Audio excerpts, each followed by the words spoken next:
Llegó la hora de ver una de las herramientas que más información nos va a dar de los procesos y de su composición. Para esto vamos a partir del diagrama básico que hemos utilizado dentro de control de calidad y dentro de todo esto, dentro de toda la materia, precisamente para comenzar con su construcción. Vamos a ver el diagrama CIPOC o PEPSU, dependiendo de si es en español o en inglés, pero vamos a mirar la base de este diagrama. ¿Cuál es? La misma que hemos tenido siempre. Un proceso como si fuera una caja negra que le entran cosas y le salen cosas, donde las entradas normalmente están determinadas por el estudio de las 6 M's, que analicemos cuáles de esas 6 M's pueden interactuar o pueden entrar al proceso para ser transformado y luego salir en términos de una Y o una salida, ¿cierto? Con unas especificaciones según lo que se haya determinado con el cliente, ¿ok? Está claro que tanto las entradas como las salidas tienen dolientes, ¿ok?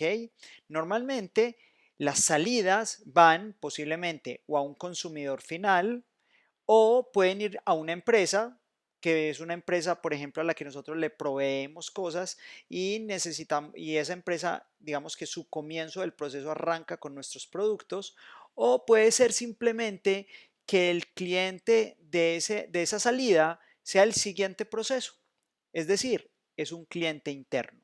Entonces pueden existir ese tipo de clientes hacia donde va esa salida. Pero por el otro lado, las entradas también puede ocurrir lo mismo con ellas. Puede ser que los materiales vengan de un determinado proveedor, que puede ser una persona, que por ejemplo una industria me provea la maquinaria y por ejemplo que el método, que es algo que ocurre con mucha frecuencia, venga de un proceso interno, que puede ser, por ejemplo, el proceso de I+D, donde se desarrolló el producto, donde ellos hicieron todas las pruebas y determinaron cuáles eran las condiciones apropiadas para sacar ese producto, para hacer ese proceso, y nos lo pasan en términos de método, diciéndonos que debe tener esta condición y aquella otra condición a la hora de ejecutar el proceso. Entonces puede venir también de ahí. Resulta que si vemos esto en su globalidad, estamos llegando precisamente a por qué el diagrama se llama PEPSU o CIPOC.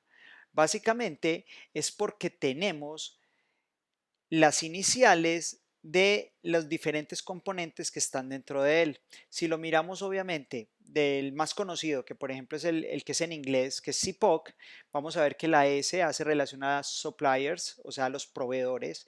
Inputs sería la I, process sería la P, y recuerden que ese process, ¿cuál es? Process es básicamente el proceso y el diagrama de flujo que vimos la clase pasada, que se levantaba con toda la simbología y con la secuencia de operaciones. ¿Y cómo se levantaba? Yendo al proceso y revisándolo ahí. Por el otro lado, tenemos en las salidas, o sea, outputs, y finalmente esas salidas que le llegan a un cliente o consumidor, que básicamente sería la última letra de customers o clients, que son como las letras en inglés. Si miramos todo en español, sería el diagrama PEPSU. Normalmente lo vamos a encontrar como el diagrama CIPOC. Todo esto se hace paso a paso en el proceso, en cada uno de los pasos que nosotros levantamos en el diagrama de flujo. Y de esta manera todo el equipo va a ganar una gran visión de todo lo que interviene en el proceso y en el problema que están analizando.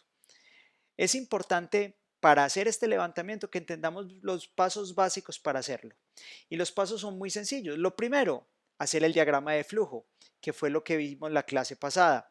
Segundo, identificar cuáles son las salidas y cuáles son los clientes de esas salidas. Y luego de haber identificado las salidas y sus clientes, nos devolvemos y miramos cuáles son las entradas, sus especificaciones y los proveedores.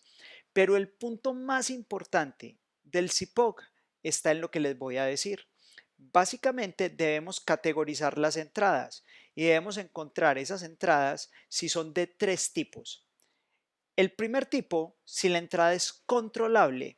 Controlable quiere decir que podemos manipular la entrada y que sabemos cómo afecta la salida. Voy a poner un ejemplo muy sencillo. Está claro que cuando nos entregaron la forma de trabajar en un proceso, nos dicen, por ejemplo, que una máquina debe trabajar a 18 piezas por minuto.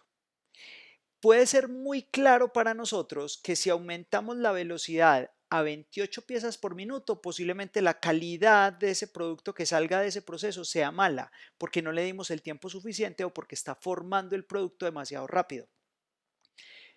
Ahí vemos claramente una variable controlable.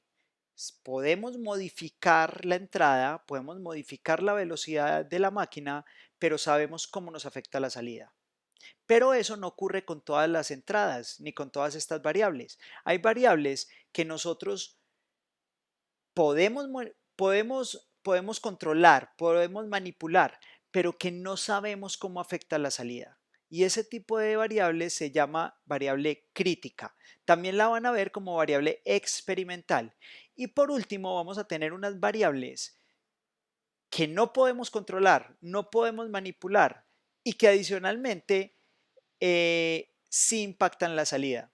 Y esas son las variables ruidosas. En el siguiente módulo y en la clase práctica vamos a ver cómo se aplican estos conceptos.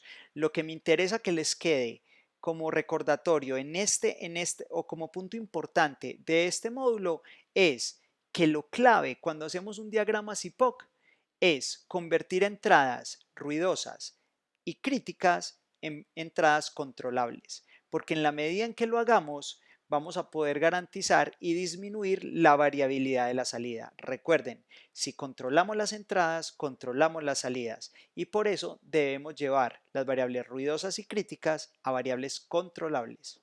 Nos vemos en el siguiente módulo.